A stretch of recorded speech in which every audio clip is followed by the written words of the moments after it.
Hi, everybody. This is Adam Elenbaas from Nightlight Astrology. Today is Thursday, January 24th, and I'm going to take some time to look at where the planets are right now, where they're heading in the next week or as the month is closing out here. And we're also going to take a look at the entrance of the sun into the sign of Aquarius and do a little refreshing on the meaning of the sun in Aquarius in general. So, first of all, let's recap a little bit on the current planetary movements.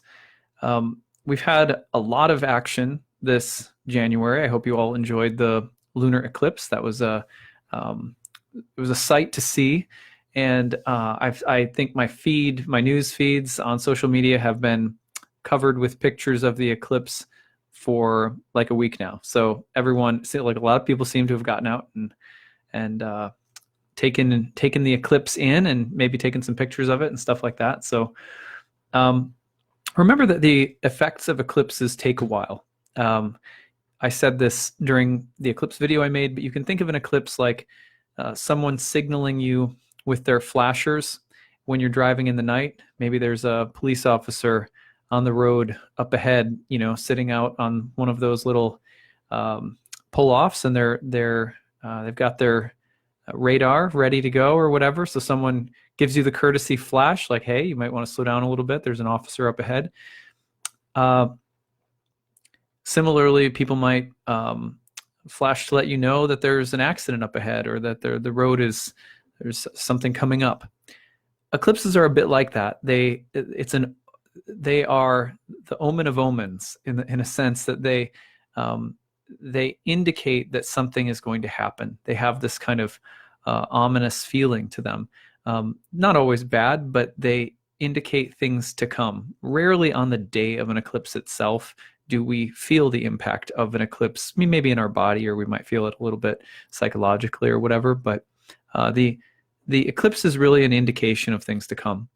So again, you want to take a look at that 0-degree Leo place in your birth chart in order to get a really good sense of where everything is heading. Whole sign house topics will be important. They'll be very significant. So that was, to my mind, that was one of the most epic eclipses that maybe dating back to the total solar eclipse, which was also pretty epic to take in. That one felt like, wow, it was very beautiful to actually take it in. So there's a lot of other things going on right now as well. For example, let's talk about some of the different transits that have perfected recently. One of the reasons that it's a good idea, by the way, to talk about transits just after they've perfected is that the term in Greek, aporia, the flowing forth of a transit after it's perfected, is connected almost with the image of fruit falling off a tree after it's ripened. Many of the most pronounced effects or results of astrological transits come not just when the transit perfects, but just after it perfects, as the planets are separating. Because as that separation is occurring, the blossom of the transit is occurring. And so whatever the transit may be indicating, symbolically, we see the results often just after the transits separate. So for example, Venus is just separating from Jupiter. There are all different kinds of significations that Venus and Jupiter together might represent. But a few of the significations might involve, for example, very simple benefits, Jupiter from women or the goddess, Venus. You could also have extravagance and beauty. Jupiter, extravagance, bigness, and with Venus, beauty, extravagance and beauty. You could have indulgence and exorbitance. You could have a quality of inflation and consumption. The desire is bigger than usual. The thirst, the appetite is bigger. Sometimes you're going to talk about luxury and comfort with Venus and Jupiter. Sometimes you're going to talk about beauty and imagination. You'll talk about faith and friendship. So there's different sort of gradations. Venus Jupiter can represent the kind of extravagant, materialistic side of Venus Jupiter, the side that it's like that advice you always hear, like, don't go to the grocery store on an empty stomach. You'll tend to overspend. Venus Jupiter is the big eyes and the overpromising, and also the overspending. So it has that feeling of just really going over the top. Eyes bigger than your stomach, as they say. On the other hand, Venus and Jupiter, again, can bring beneficial allies or friendships or important people or teachers into our life. Venus and Jupiter can represent a romantic atmosphere. So some mixed themes, and sometimes you'll get a little bit of everything. Sometimes a big expense will come up where you'll want to buy something big. Meanwhile, you're kind of feeling romantic and maybe more whimsical, and maybe you're meeting someone or falling in love or rekindling the flame or something like that. You can also be, again, meeting important allies or even benefactors, people who want to aid or support you. Women who are powerful. For example, there were a number of, as this transit was perfecting, we saw a number of women in the spotlight in the government, declaring their runs for presidency. Just small examples, but you can see that still right now perfecting. So you can feel the Venus-Jupiter vibe in the air, and you again look at Sagittarius. This is a transit taking place in Sagittarius. So if you check out the Sagittarius whole sign house of your chart, you may see it there. Now, the other transit that has been perfecting recently, that just separated, so the fruits are kind of coming off the vine, so to speak, is the Mars-Saturn square. So Mars in Aries square to Saturn in Capricorn, that's just finishing as well. And obviously, that's a very different transit from Venus-Jupiter. So you have God of War and the God of Winter. So when you put those two together, sometimes there's just kind of a harsh or intense, restrictive or oppressive feeling, along with a kind of like a drive. Sometimes I actually think of Mars and Saturn a bit like a pressure cooker. There's this feeling of heat, intensity, and enclosure or restraint, constraint, all together at once.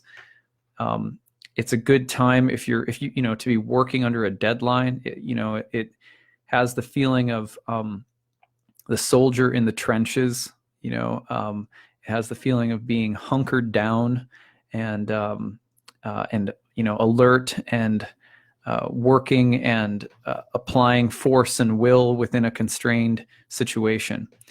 But it's not pleasant. Like Mars-Saturn transits are not usually pleasant. People think a lot of the times, I thrive under pressure. Well, pressure is addicting, right? It can be very addicting for us. So people run on coffee and we run on little sleep and we think everything is fine. But that's, a lot of times we realize later that's artificial energy, and then there's a breakdown. So Saturn Mars can also be about the breakdown. It can be about the where the unstoppable force meets the immovable object, and there's usually an accident when that happens. So Saturn Mars, very productive, very hardworking, very very focused, very driven, but also kind of oppressive and constrained, forceful and severe. And between Aries and Capricorn, you got a lot of dryness going on. So the individual will and the desire to shape or change things in your life structurally through the exertion of a lot of will and force. Also the kind of stubborn banging of heads that can happen between individuals. The Mars-Saturn transit can also be about the refusal to move. I refuse to move. Well, I refuse to stop pushing. Those two things, you can see it in the government shutdown in the United States. So that energy is also just perfecting right now, and you should start to feel the results of that coming across. If you felt, here's something that happens quite frequently in spiritual life that's reflective of the Mars-Saturn square. We know what we have to do. We know where we want to go next. We know what we should be doing to take care of ourselves or to move forward in spiritual life. But we just can't. For some reason, we're just stuck. We just keep kind of banging our head against the same old obstacle. This is a frustration of Mars-Saturn. So this is going to pass, which is good news. You will feel as though a return of the ability to move forward, that feeling that you can move forward will start to return gradually. The other thing that's greatly helpful right now is that right after this transit is perfecting, we have Mars going into a trine with Jupiter, just as Jupiter is moving into a Anticia with Saturn. So it's a subtle little transit, but you may experience right as this Mars-Saturn transit, the Mars-Saturn square, is perfecting, boom, Mars hits the trine to Jupiter. Jupiter hits the secretive Anticia to Saturn. And, I'm like, I look at this and I'm optimistic that some kind of secret deal or way out of the shutdown is happening. I live in DC. Our yoga studio is in DC. And this is something that's affecting a lot of people in our community here in DC, but obviously government workers all over. And so I look at this and I think, oh, Jupiter-Saturn Anticia, a secretive union between Jupiter and Saturn, that's usually would be taken as a new beginning that recognizes some kind of compromise between the conservative Saturn and the liberal Jupiter. But even more so that as Mars and Saturn are separating, Mars hits the trine to Jupiter, and there's this expansiveness and a sense of having a little bit more oomph behind us. So I'm optimistic that if there has been a feeling of frustration for you, I know there has been for me, that should be passing now. But here's maybe an even deeper teaching, right? From a transcendental perspective, from the same perspective that yogis teach us about, that the I Ching and the Tao teaches us, there is really so much to be learned and gained from those periods of frustration, from periods of feeling kind of locked up in something. We can't skip past them and say, oh, well, I'm glad that's over.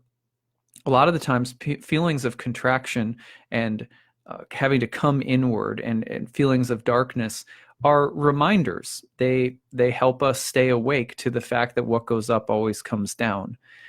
We love, those of us who consider ourselves to be like progressive and liberal. Sometimes we forget that conservative isn't just someone sitting across the political aisle from us. The nature of the word conservative is also a part of material nature. These are forces that counterbalance one another on and on and on. Where there is youthfulness, exuberance, growth, there's eventually a reaping and cutting down, cutting back, clipping the wings. It just happens over and over and over again. So when we see it and when we go through it, we make it worse when we react. I talked not long ago about those finger traps.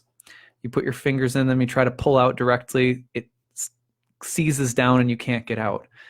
So similarly, when you're in a difficult spot like that, one of the things that the I Ching teaches us to do is to be content with small and modest gains and also to keep still and observe. So there is a lesson for us in what we just went through to humble us, to also remind us that there are counteracting forces in this world, and to seek for fulfillment in temporary worldly things that keep cycling and moving and that are very impermanent by nature. It's always going to eventually get us stuck, because we'll tend to associate the happiness with growth. And then when the decay comes, when the decline comes, and we feel stuck, we can't move, there's inertia, there's a feeling of regression, it really throws us off. It really, really throws us off. So we have to remember that while we're in the drama of life, remember that these cycles are all our teachers. That's a very important lesson for what we've been going through lately with Mars and Saturn. Now, I'm telling you what, February is going to be wild. Even though there was a lot of transits in January, and in some ways there's fewer like crazy looking transits in February, one of the reasons that I kind of am circling February as I'm making my February horoscopes right now is that February features Uranus perfecting in the last anaretic degree of Aries. That Uranus in the last degree of Aries does not mess around. I'm saying right now, if there isn't like, let's say the next 3 or 4 days, 5 days, if there isn't if there isn't kind of more of a breakthrough energy that comes personally and collectively, even maybe there's going to be I think there's still going to be some positive momentum with this Antisha from Jupiter and Saturn, and the Mars trine Jupiter. I think it's going to push us in the right direction. But then we have to look at what's coming, right? The anaretic last degree of Uranus and Aries, which really kicks the door down. I mean, it's so, I don't want to be like really negative about it, but it's such a nasty degree. Uranus, planet of disruption, shock, sudden violence, sudden breakthroughs, the unexpected, also the original and inventive. But when it's in the sign of Mars, a fire sign, in that last anaretic degree, it's very explosive. We saw this in the month of November when Uranus was in the last degree of Aries. There was, well, I don't want to relitigate everything, but the Uranus transit at that last degree of Aries is probably going to be pretty explosive. And then you have Mars coming in the next, let's see, make sure I've got this right. So Mars is going to square Pluto, first of all, on like February 2nd, right? And that's going to be a big deal, because when you get Mars and Pluto together, you're moving now from, something that's been dammed up and in the pressure cooker of Mars Saturn into the catharsis and the unleashing of volcanic forces from Mars Pluto. I'm telling you what, all this stuff that's been pent up with Mars Saturn in the collective, in the government, all of this, I think the momentum's going to start coming through for it to break open. But boy, is it going to break open, because I think Mars Pluto is I really don't think it's going to mess around. I think there's going to be catharsis and enough kind of volcanic energy around it. And I think personally, it's different personally and collectively. Like some people may feel it a lot personally, others not so much. Really kind of depends on your birth chart. But it is one of those like breakthrough moments, but it comes at a cost. Like it has the element of, the sacrificing something for the breakthrough to occur. And this is what I'm afraid of in watching the news right now, and just kind of feeling what's been going on in my life and my clients' lives, is that this pent-up feeling of the Mars Saturn transit, it's leading to a catharsis that may require sacrifice of some kind, something to be lost, in other words, and sometimes disruptively or violently or in a more invasive manner. I know I hate to be negative, but like I think that there's a bit of that on the menu for February right away, pretty much in the beginning too. And then as if that's not enough, Uranus or Mars then applies to Uranus, who enters that anaretic degree right around February 7th. And that's going to happen. Finally, we get the moon in Aries right around February 10th. That's going to be an intense little piece of time when moon goes into Aries, just as Mars is applying to Aries. It crosses, Mars and Uranus in Aries right around the 10th, 11th, and then it right on the 12th, 13th, Mars is going to coincide with Uranus and Aries. That's another just very dynamic revolution, radicalization. It's related to the will to defy and the will to invent and the will to disrupt, and the more explosive and confrontational dynamics that awaken and liberate. So again, I'm sitting back kind of looking at this going wow, this is going to be pretty interesting. I still think underneath it all, there's a real aura of hope right now, because we still have Jupiter's square to Neptune, which is nice. It gives this kind of feeling of faith, kind of as a pulse or a heartbeat underneath everything. I think it's really significant. But I think, again, right now, all the way until about mid-February, we're in a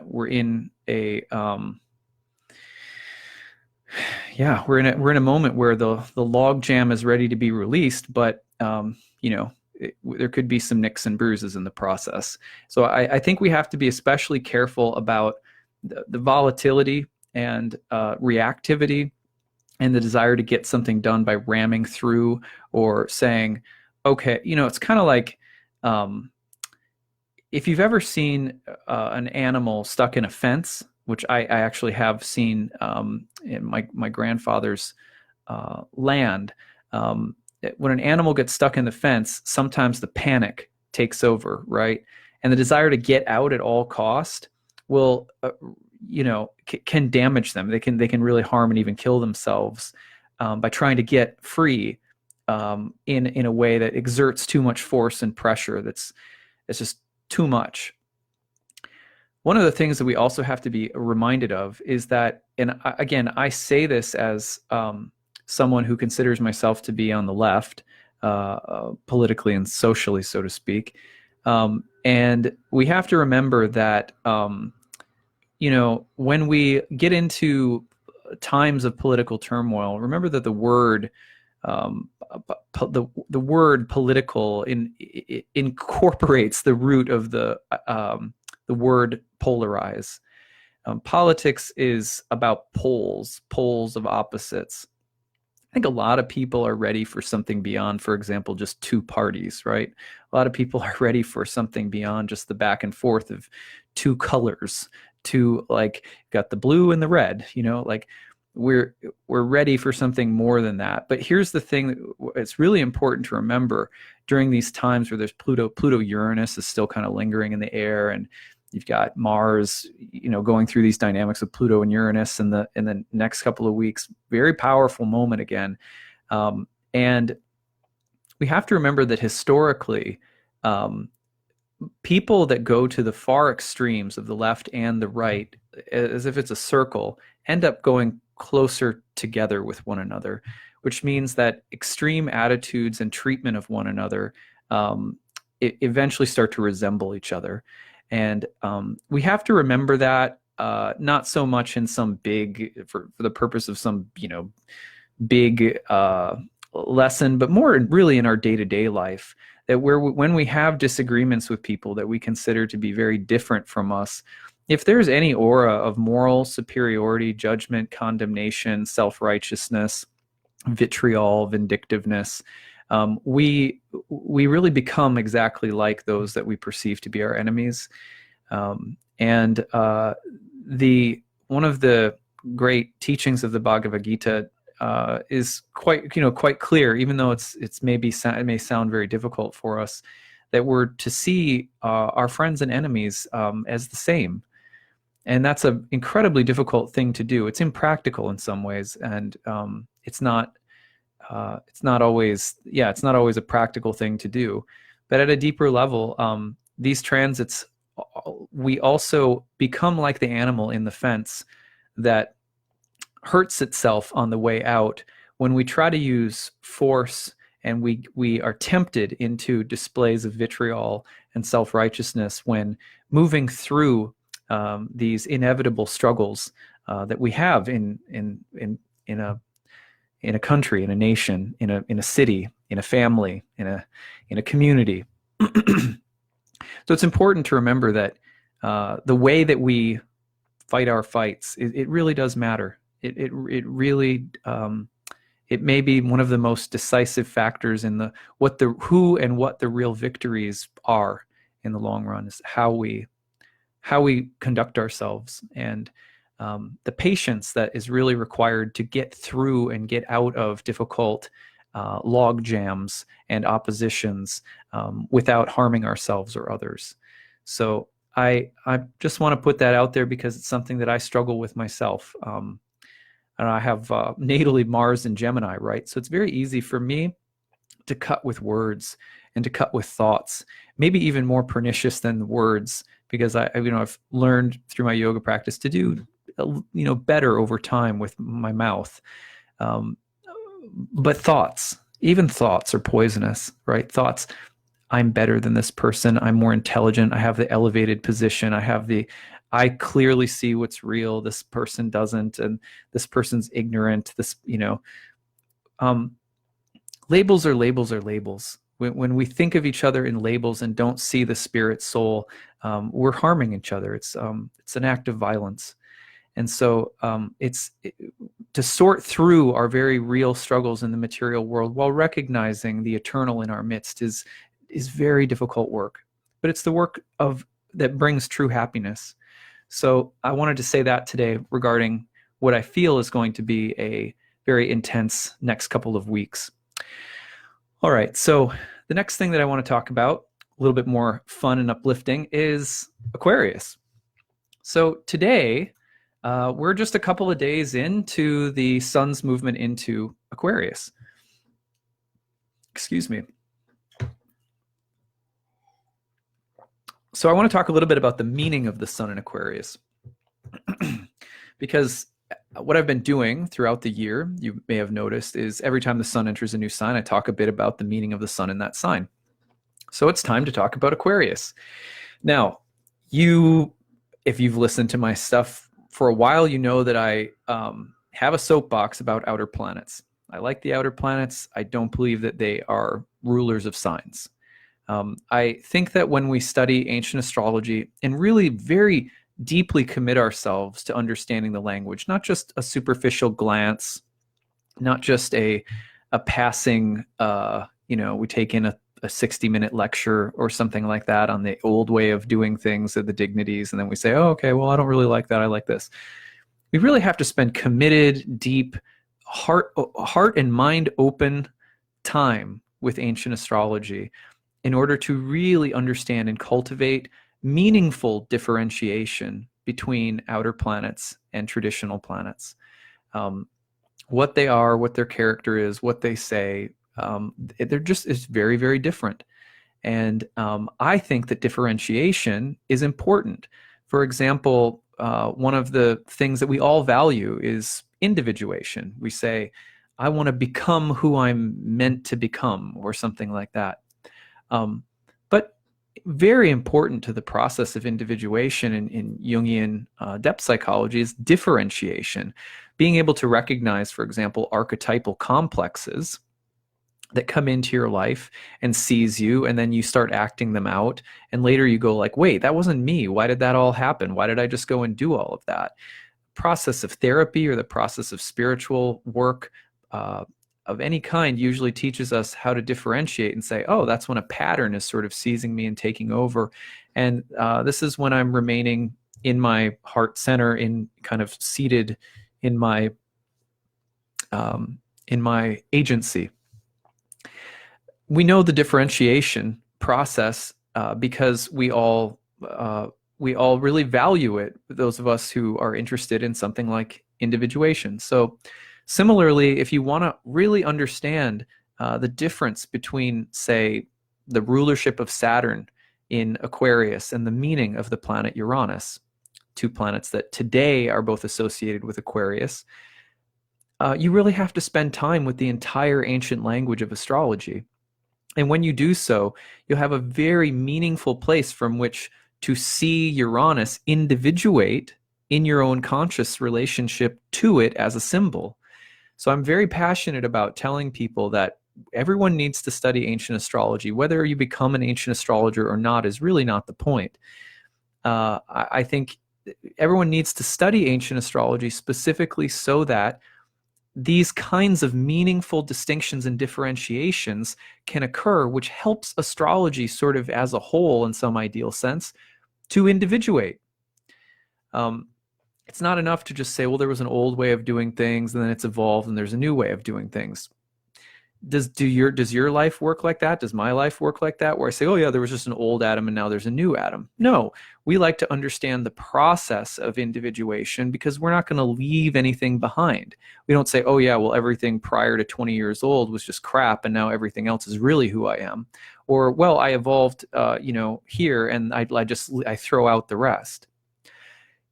We incorporate as we grow. And so even if astrology has evolved in meaningful ways today, without truly understanding the roots of our tradition, which grow up and flower throughout history of astrology in different ways. But when we have no understanding of it, we can't say that we have a healthy, differentiated understanding of the current things that we're doing or using. So this is something that I'm very passionate about. So the point of saying all of that is just to say, again, that there is a very, in my opinion, there are some things in common with Uranus and Aquarius. There's some interesting archetypal associations that can be made between them. And there are some very beautiful and interesting associations between Uranus and Saturn. But they are not the same. And I'm going to talk today about Aquarius from the standpoint of deep belief I hold that outer planets do not rule signs. So we'll talk about Aquarius today from the standpoint of it being Saturn's home sign. And I think you'll find it just as compelling as you would, and hopefully this will help you to kind of differentiate a little bit too and get to know Aquarius and Saturn a little bit better. So first of all, one of the most basic and important things that we can say about every sign is what time of year the sign is taking place at within the solar year as seen through the perspective of the Northern Hemisphere. So Aquarius, for example, takes place in the middle of the winter season, which is about 90 days or 90 degrees that the sun moves through from the winter solstice all the way up to the spring equinox. Many of you probably know that the first sign of any season of the zodiac, any of the 4 seasons, is called a tropical sign, coming from the word tropos, which means to turn. It's a major turning point, or sometimes they're called cardinal signs. The middle signs, like Aquarius, that represent the middle portion of every season are called solid signs. Today we sometimes call them fixed. And then the last sign of every season, like Pisces, which comes next, is called double-bodied or mutable. This, in Pisces, of course, the last sign of a season, will represent the transition out of the previous season and into the next season. So first of all, we have to understand the placement of the sign within the total progression of the year. Aquarius comes during the middle portion of winter, the solid portion of winter. But what's happening during winter overall within the year, we have to zoom out a little bit to see.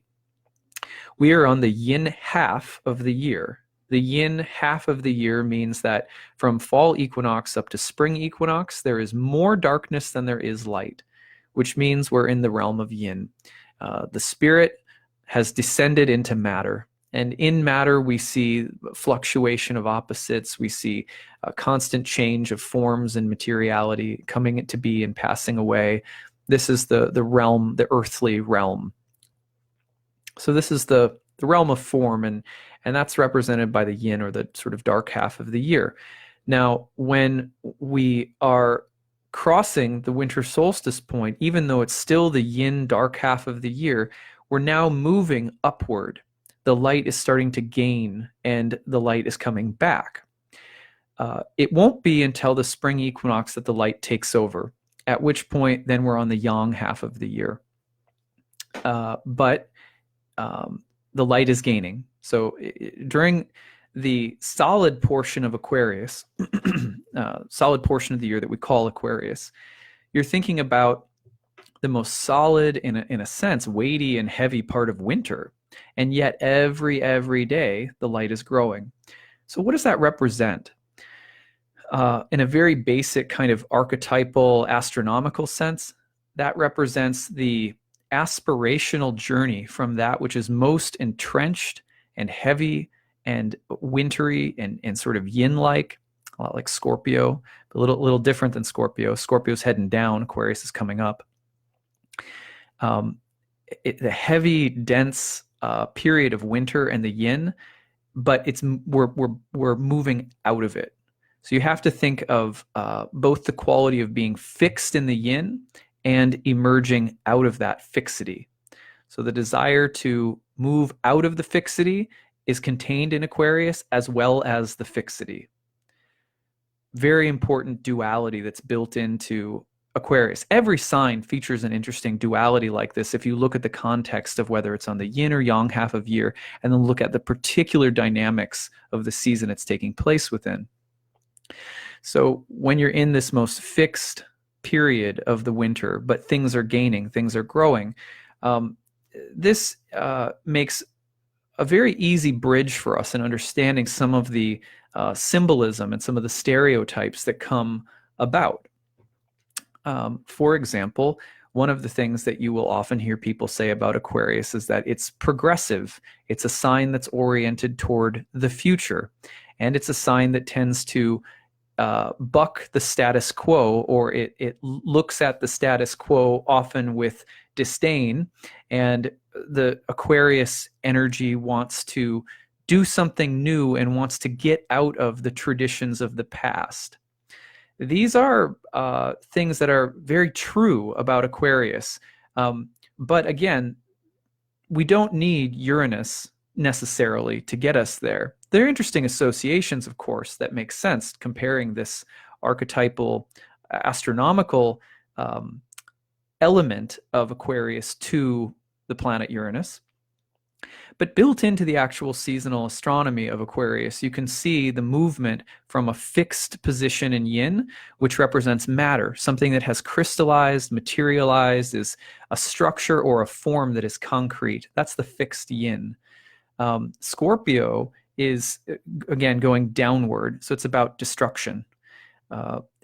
When you have Aquarius, it's about that which is fixed, right, in matter, but we're moving out of it. So it actually has it also has an antitia with Scorpio. It has a secretive kind of conjunction with Scorpio. There's a sameness to Scorpio and Aquarius. For example, one great study that you can look at is the life of Bob Marley, who had the combination of Aquarius and Scorpio with the sun and moon, if I remember correctly. But at any rate, one of the things that you'll see about Aquarius is this desire to move out of firmly established material forms. So it's futuristic. It has its eyes on the top of the mountain of the yang is building, which is an ascent from matter towards spirit. So it's ascensional in nature, but it's coming out of a firmly established yin place, which is another way of saying a place that is sort of concrete. So this is some of where you get that movement of Aquarius with revolution and forward thinking and progress and so forth.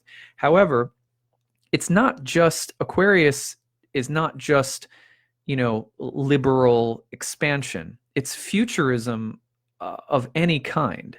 For example, one could very well argue that the whole "Make America Great Again" meme or movement in the United States is also very Aquarian. One of the reasons being that any perception that we entertain of a fixed system or a fixed way of being that's, firmly entrenched, that we would like to move out of, that we're in but we want to take forward in some way, or deconstruct or move out of, that is Aquarian in a sense.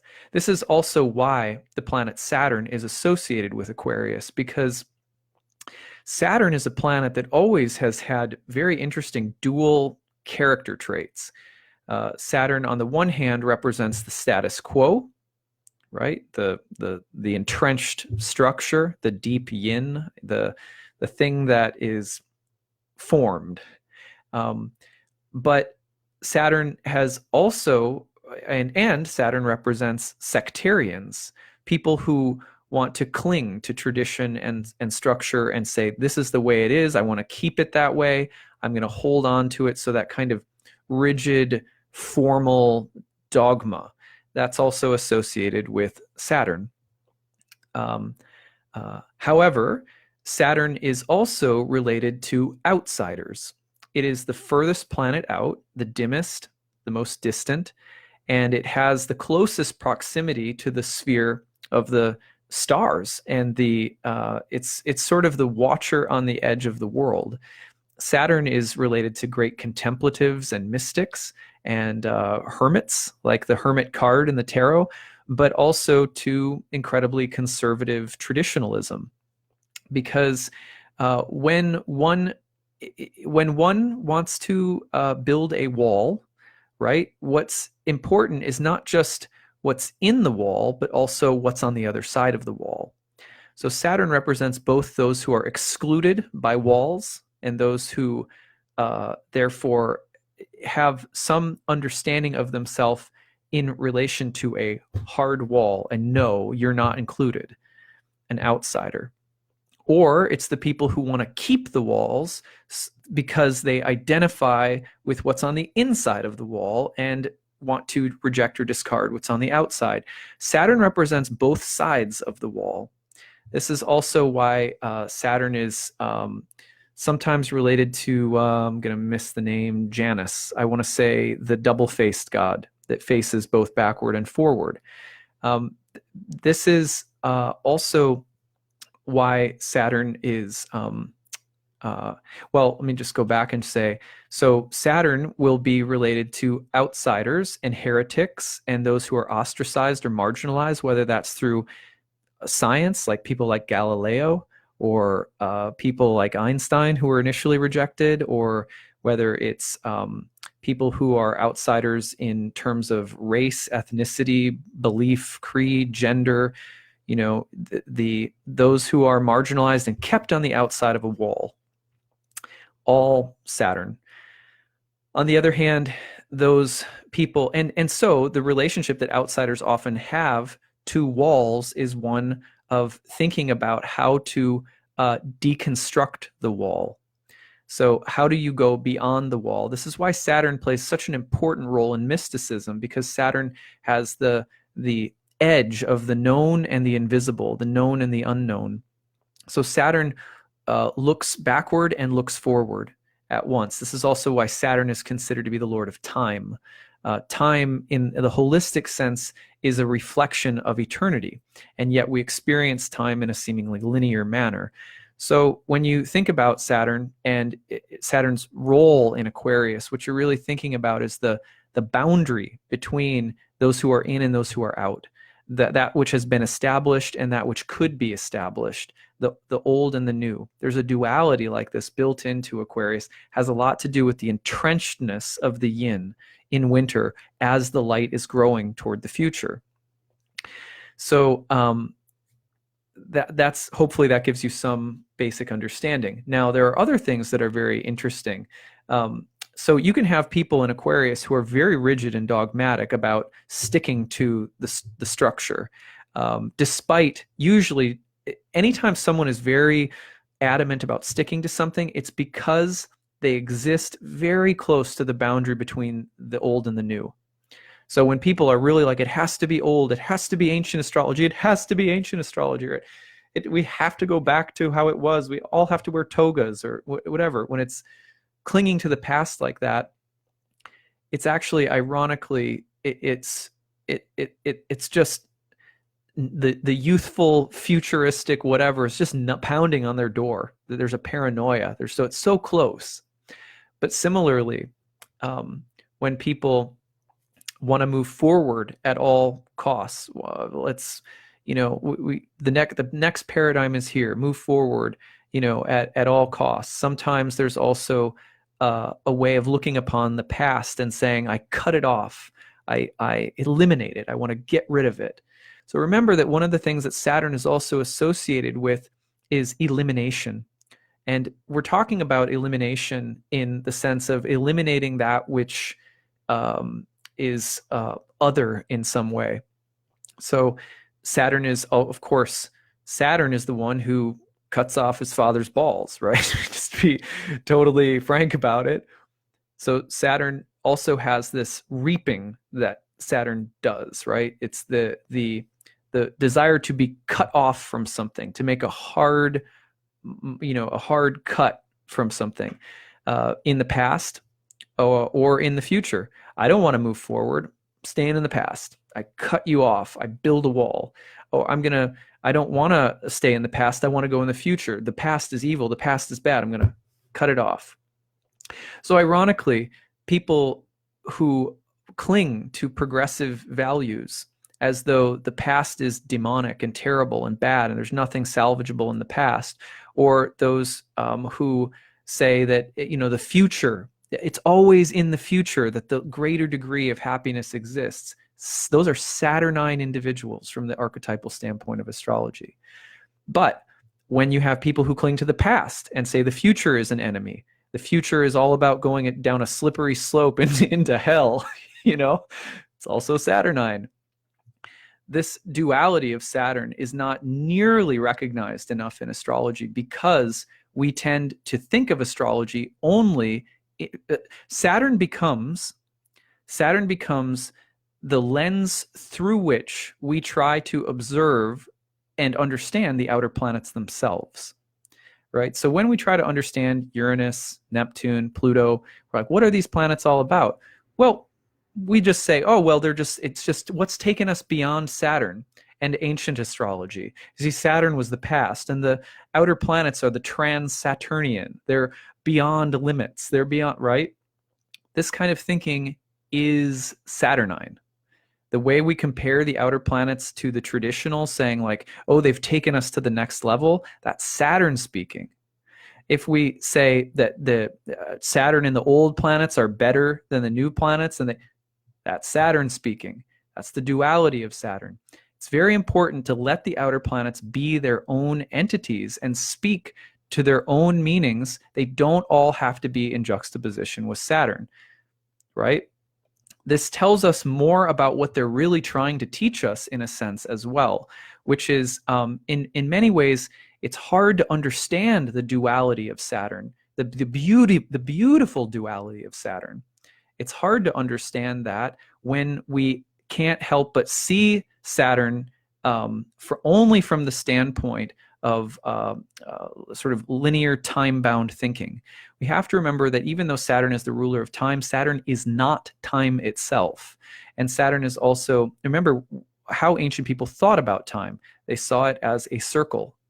So when we say that Saturn is the ruler of time or that's associated with time, you have to take into account what ancient people actually thought about time. Then, once we've done away with the idea that there are any planets that are more transpersonal than another, which is an absurd idea, because all planets are transpersonal, all planets are personal. All planets can reflect all different kinds of dualities in consciousness, right? So once we've kind of done away with these artificial walls that we've put up between things, right? Then we can start to understand the healthy differentiations between them. We can start to understand the way that the outer planets really are different. There can be a bit of a differentiating wall. So boundaries and walls differentiate, but they also potentially block out. This is why I think it's very, again, just to use this as a kind of, I'm digressing a little bit, but I'm trying to utilize this talk to also explain why it's so important that we try to think about the ancient way of doing astrology, look into it, and then come back to the modern way of thinking about astrology and the outer planets and so forth, and really try to understand the differentiation between the two, so that if there needs to be boundaries taken down, if the game needs to be moved ahead in some meaningful way, we can do it in an integral manner. At any rate, that's my soapbox. It just appears now and then. So Aquarius is also related to the water pourer. The water pourer is also sometimes denoted as just a pitcher, the constellation image of Aquarius. And very interesting, a variety of different myths. Some of them are, they share some commonalities. One of them is that Saturn, the water pourer is associated with the flooding of the Nile in Egypt. It's associated with sort of water and water gods in Egypt, Mesopotamia, Babylon. It is associated with the flooding that comes through and wreaks havoc, but also brings spring. So think about that. The Nile is flooded. The container is broken. This is what's happening in Aquarius, as there's a container, the solid yin of the year, the solid yin of winter, and yet the light is building, which means the waters are rising, so to speak, and the life of spring is coming. And so the idea of containment, but also of flowing forth out of containment. This is, again, the duality of Saturn's rulership in Aquarius, that the Aquarius and the water pourer are associated with the flooding of the Nile in spring, and the also the destructiveness of flood myths. So there are also an association with, I think it was the son of Prometheus who built something like a Noah's Ark for a flood. So also the idea of a reckoning of some kind, that the structure, the center cannot hold. It's an apocalyptic sign in a way, and Saturn has long relationship to the Saturn cycles and so forth in mundane astrology, to kind of apocalyptic moments. And this is no different. Where there is a structure that is going to fall apart, or that you're trying to hold and resist any kind of change, or that you're trying to change but people are clinging on and you're trying to let it go, and all that duality is associated with the flooding and the vessel pouring forth or breaking open. So the other thing that the water pourer is associated with, another kind of myth that you'll see in a couple of different places, is both the creation of man, but more specifically the assignment of a chosen or special human being to be one of the cupbearers of the gods. So the pitcher pouring out is also an image of the youthful human who becomes cupbearer to the gods on Olympus. And there's other sort of versions of this. Cupbearers were really important in the ancient world. I did a bunch of research on this. I thought it was very interesting. I can't possibly articulate everything that I learned from reading several articles, which were very interesting. But a few things that I took away were this. First of all, the cupbearer myth, the cupbearer of the gods. Cupbearers in the ancient world were very important because they were considered to be like the cupbearer of a king is just incredibly important. Actually, I'll just read you something from one of the, let's see, this one's from Wikipedia. A cupbearer was an officer of high rank in royal courts whose duty it was to serve the drinks at the royal table. On account of the constant fear of plots and intrigues, like poisoning someone, a person must be regarded as thoroughly trustworthy to hold the position. He must guard against poison in the king's cup, and was sometimes required to swallow some of the wine before serving it. His confidential relations with the king often gave him, or her, I'm imagining there were maybe some female cupbearers, a position of great influence. The position of cupbearer is greatly valued and given only to a select few throughout history. Qualifications for the job were not held lightly, but of high esteem, valued for their beauty and even more for their modesty, industriousness, and courage. Okay, that's just a little quote to give you a sample. But the cupbearer of the gods it takes the whole motif of the cupbearer to a different level.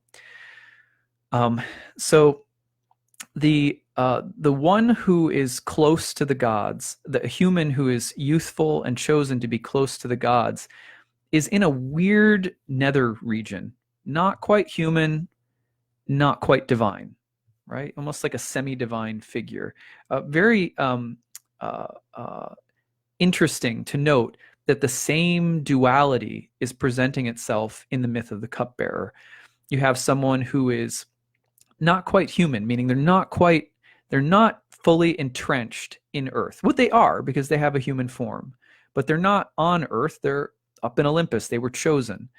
However, they're not gods either. There are mortal limitations.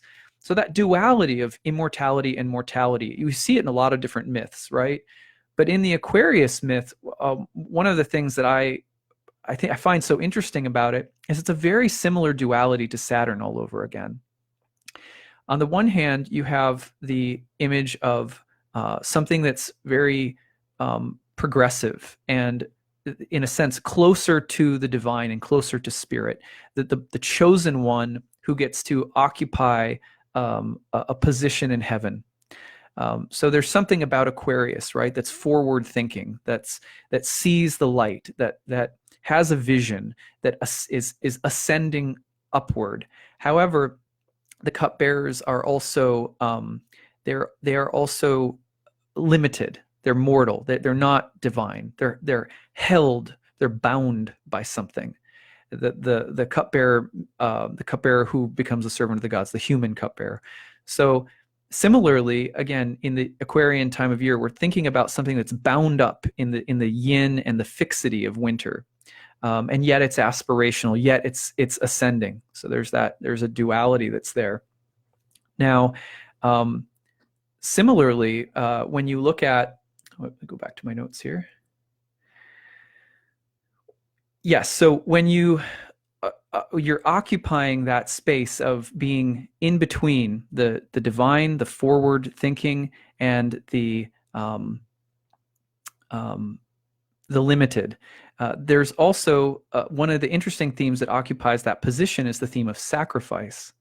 To occupy the role of the cupbearer, one, in a sense, has to give up one's attachment to the earth. So there's something, again, about wanting or having to give up some kind of material attachment in order to ascend. And yet, in that role, one cannot fully realize some eternal or divine state. One is limited or held back from it. Close proximity to it, but held back from it. And there's a sacrificial role. Again, remember, Saturn is a god of sacrifice, is related to reaping and reaping what's been sown. And again, cuts off the balls. there's that hard, like, cutting, separating line.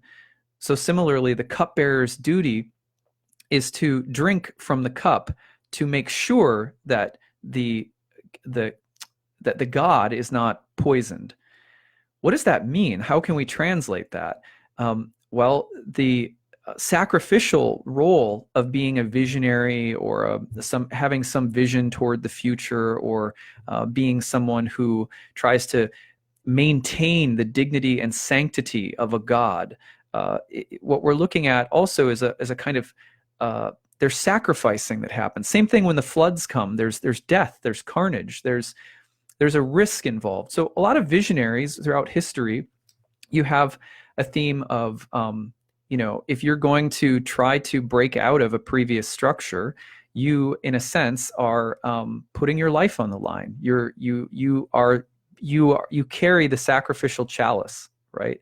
And you imbibe it. You potentially risk your own life to protect the divine, some spark of divinity. So again, there's a sort of theme of sacrifice.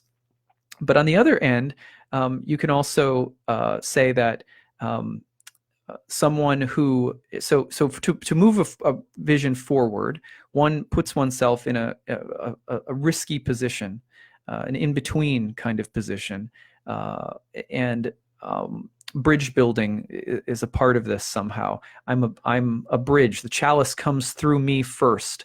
It has that feeling, but then you also have the protection of the sanctity of the structure. This is part of why Aquarius is also sometimes about the the dogma of making sure that we cling and hold to those enduring values, even as change is inevitable. There's some way in which the past also really matters to Saturn and Aquarius, and that's also why we have the protection, the cupbearer as a place of protection for the sanctity of the god. So it's an interesting duality. And what it's also telling us is that divinity itself is something that is constantly made new while also remaining complete. Aquarians have a very unique understanding of this duality, that divinity is something that progressively moves forward while always remaining whole and never discarding or fully cutting anything off. That's why there's such a one of the lovely sequences that comes from Saturn's castration of Uranus is the birth of Venus, and of course Saturn is exalted in Libra, which is the sign of Venus. So the protection of the sanctity of something while also recognizing the need to move something forward. This is a position that the cupbearer holds. They become a kind of human bridge between heaven and earth. And they hold the structure, they maintain, they keep safe the god, the thing that's sacred, but they also are clearly an aspirational figure. They ascend to heaven and become chosen. This moves, of course, very naturally into Pisces because the water of the water pourer is pouring out right into the constellation of the two fishes. So again, just really interesting symbolism wrapped through all of this. Let's see. I think that gets to the end of my list. Cool. So I hope that this was interesting to everybody. I'm at about an hour, so I'm going to stop now. I would love to look up and see if there's any questions.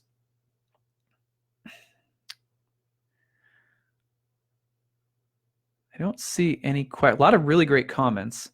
But yeah, I don't see any questions coming through. So good. Oh, here's a quote from Manilius that Spencer found. The youthful waterman who from upturned pot pours forth his stream likewise bestows skills which have affinity with himself, how to divine springs under the ground and conduct them above, to transform the flow of water so it sprays to the very stars.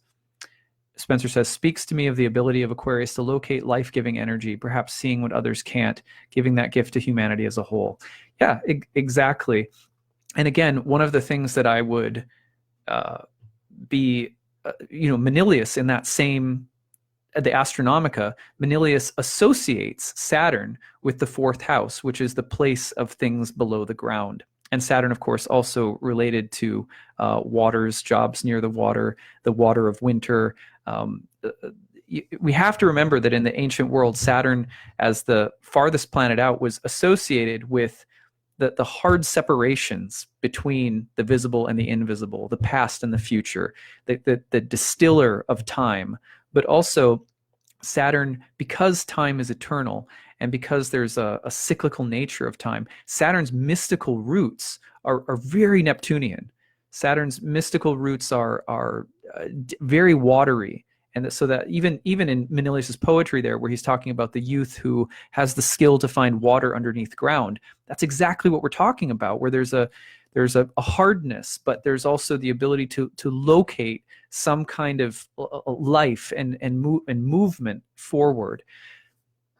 Again, in the duality of the relationship between maintaining and respecting the past and moving forward, the gods choose a youthful person to be the cupbearer.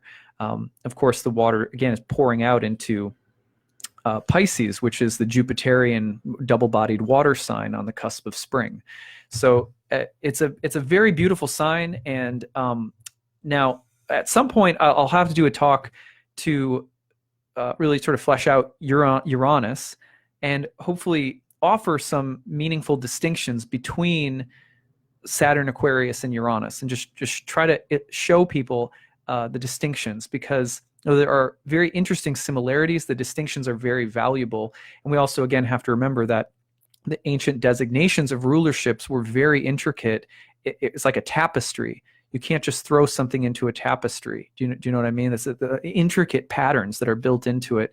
We really need to think very carefully about the distinctions between things so that we can look to more appropriately build into the patterns that the ancient astrologers were receiving. Like they were receiving these things along with, like, spherical trigonometry and the astronomical ability to calculate eclipses. And like this wasn't just people like whimsically coming up with a symbolic language, right? This is like the today's equivalent of string theorists. So we don't know most of what they were up to. The more that we try to, though, the more that we can really think about the differentiations between things, which allows us to be wiser weavers. So that's my heartfelt call. Not that I'm any huge expert on ancient astrology, but having seen people that I consider to be very masterful, chief among them Robert Schmidt, I think he gave us a legacy that we can try to live up to. So at any rate, that's what I've got for you guys. I hope that you enjoyed this talk. Go Aquarius, and have a beautiful rest of your week. We'll be in touch again soon. Okay, take care.